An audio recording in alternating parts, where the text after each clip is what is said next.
Hi guys, I have a recipe for pollo encilantrado for you guys today. Then I'm going to go ahead and share how I made it. This recipe requires some shredded chicken. You want to go ahead and cook and shred your chicken breast. You're also going to need a little bit of oil, some salt, an onion, 4 tomatillos, 6 chiles californias or long green chilies, 3 jalapenos, and a little bit of cilantro.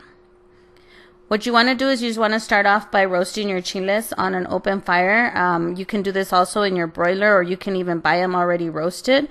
And you want to make sure to roast them all so that the skin turns black and you're able to peel them. While you're roasting the chiles, you're going to put some water into a pan with your jalapenos and your tomatillos, and you're going to go ahead and set them to boil.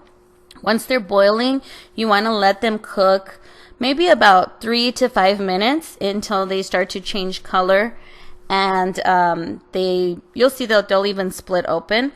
While you're doing that, you're going to put your chiles into a bag once they're nice and brown so that they can sweat, and that way it's easier to peel the skin off. So once your chiles are done and your tomatillos have changed colors, you can see here it's a little bit like a more dull color and they've split open, some of them. Then you're going to take all of that to your blender. In your blender, you want to go ahead and put in a little bit of cebolla, your eighth of an onion. You're also going to put in your cilantro, your tomatillos, and your chile jalapeno. And you're going to go ahead and put all of that into the blender. I put in about a cup of water as well so that the blender was able to go ahead and chop everything up comfortably without getting stuck.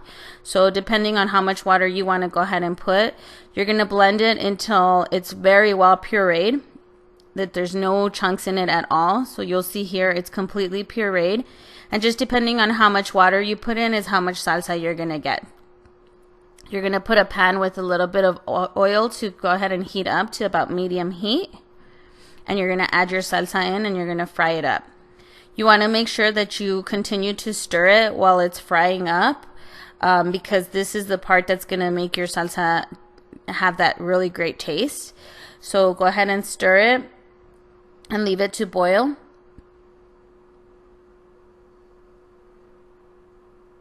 And you'll see while it's boiling, this is the time that you want to go ahead and do everything else for your prep for your dish. You want to make sure to shred your chicken if you haven't done so yet.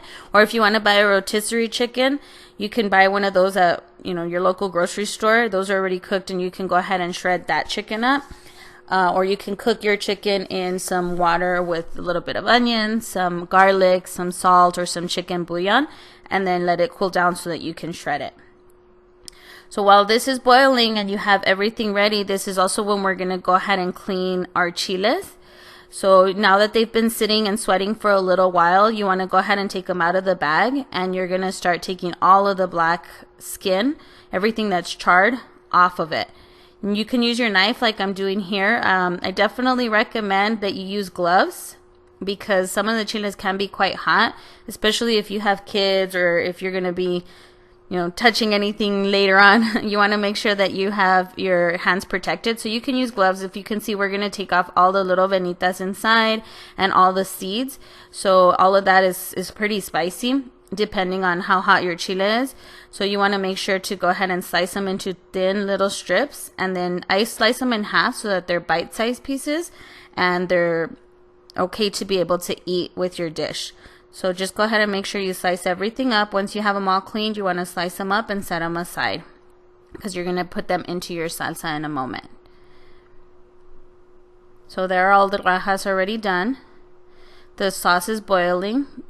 I go in and I stir it. Make sure to keep stirring it so that it doesn't burn and it doesn't stick to the pan. You're going to season it with salt.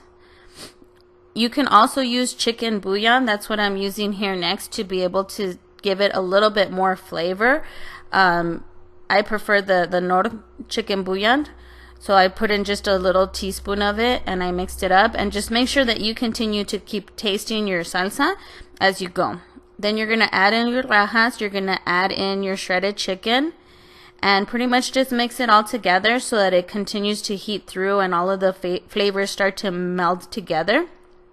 This is also, of course, you want to make sure to check it for salt here as well, in case that some of the chicken or the chile absorbs that. You want to make sure that everything is very well mixed. I definitely should have used a bigger pan for this because it's kind of tight in here. But make sure that everything's mixed together very well, so that every piece of it has some salsa, some chicken, some rajas in it.